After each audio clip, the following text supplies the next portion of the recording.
Olá pessoal, meu nome é Camila. Olá, eu me chamo Maria Luísa. E agora vamos falar um pouco sobre a famosa sequência de Fibonacci.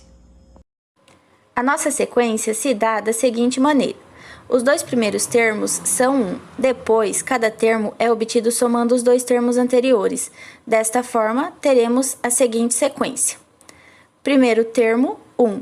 Segundo termo, 1. Terceiro termo é a soma dos dois termos anteriores. 1 mais 1, 2. 2 mais 1, 3. 3 mais 2, 5. 5 mais 3, 8. E assim sucessivamente. Agora, vamos denotar por Fn o enésimo termo da sequência. Neste caso, podemos obter a fórmula geral da seguinte maneira. Fn igual a Fn-1 mais Fn-2. Vamos numerar nossos termos começando pelo zero. Então, 1 vai ser 0, 1, 2, 3 e assim por diante. Vamos supor que queremos saber qual é o resultado para n igual a 10. Neste caso, teremos f de 10 igual a f de 9 mais f de 8. Ou seja, f de 10 igual a 55 mais 34, que é igual a 89. Na sequência de Fibonacci, existem inúmeras propriedades interessantes. Vamos analisar a seguir uma delas. Essa propriedade que analisaremos agora é a razão entre os termos. Se dividirmos os dois termos, que são 1 e 1, vamos obter 1. O próximo, que seria 2 e 1, obtemos 2. O seguinte, que seria 3 e 2, obtemos 1,5. Dando sequência nas divisões, podemos observar que cada vez mais nos aproximamos do número de ouro. Sendo assim, podemos obter uma fórmula, que seria Fn mais 1 dividido por Fn, que se aproxima do número de ouro, que é 1,61803399. O número de ouro é o representante matemático da perfeição na natureza.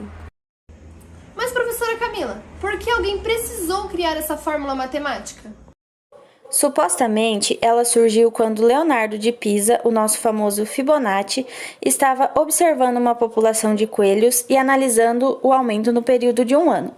Nisso, ele percebeu que, tendo um casal jovem no primeiro mês, no segundo mês este casal estaria maduro, porém ainda não se reproduziria. No terceiro mês, nasce outro casal. No quarto mês, o casal inicial teve outro casal enquanto seus primeiros filhos crescem. No quinto mês, tanto o casal inicial como seus primeiros filhos, já em fase reprodutiva, tiveram dois novos casais, e assim surge a sequência. Existe uma peculiaridade na sequência de Fibonacci, pois além de ser encontrada na matemática, pode ser encontrada na natureza, como em flores, pinhas, formação de tornados e até mesmo em nós, humanos, nos embriões. Todas essas imagens fazem referência à espiral de Fibonacci. Tem mais uma curiosidade. Apesar de se chamar sequência de Fibonacci, a primeira pessoa a pensar nesta sequência de números foi 50 anos antes de Fibonacci, um carinha chamado M. Chandra. Ele estava pensando no seguinte problema mais ou menos assim. Imagine que você tem um tabuleiro de n quadrados. Este tabuleiro pode ser preenchido com apenas dois tipos de peças. As pequenas, que são de apenas um quadrado, e as grandes, que são de 2 quadrados. De quantas maneiras possíveis podemos preencher este tabuleiro com essas duas configurações de peças? Se o nosso tabuleiro tiver uma casa, então teremos apenas uma configuração que satisfaça, que é a peça pequena. Se o nosso tabuleiro tiver duas casas, teremos duas configurações, ou duas pequenas ou uma grande. Agora, se o nosso tabuleiro for de 3 casas, teremos o seguinte caso. Podemos fazer pequena, pequena, pequena, pequena, grande, grande, pequena. Se o nosso tabuleiro for de 4 casas, teremos 5 maneiras, e assim por diante. Se for de 5 casas, teremos 8 maneiras.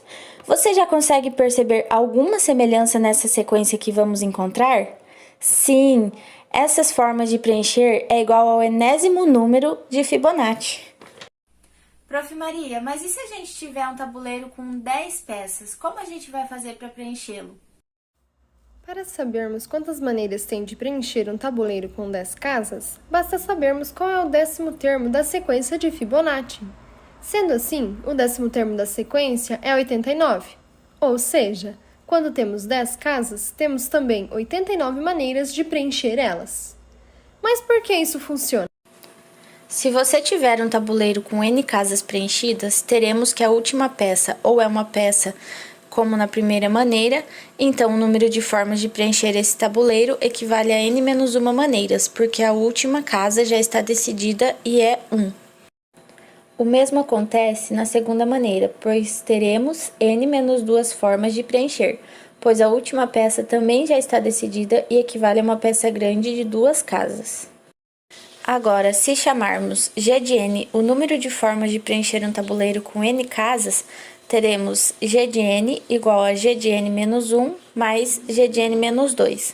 Ou seja, para preencher um tabuleiro com N casas, é igual preencher um tabuleiro de N menos 1 casas mais um tabuleiro de N menos 2 casas. Logo, essa sequência é equivalente à sequência de Fibonacci.